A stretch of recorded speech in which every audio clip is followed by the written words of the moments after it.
Shelling rang out across eastern Ukraine as Russian-backed forces allegedly opened fire, striking targets including a kindergarten.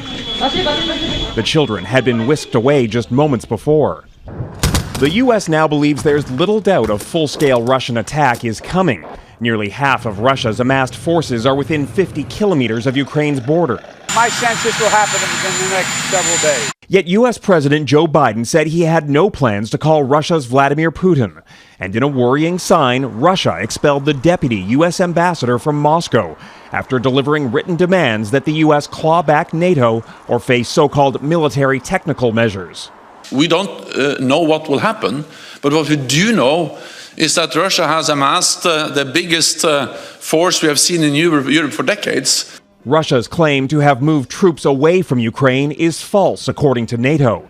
Instead, they say an extra 7,000 troops were added to the 150,000 already perched and ready to strike. I am here today not to start a war, but to prevent one. At the UN Security Council, the U.S. Secretary of State led the international rallying cry against war, outlining how Putin might carry out an invasion by first creating a false pretext. We don't know exactly the form it will take.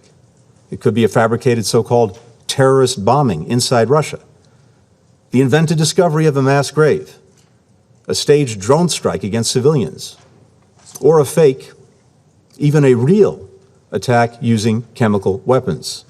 Russia has already claimed mass graves exist in disputed pro-Russian regions of Ukraine, and Putin is said to be preparing a rare address to the Russian parliament.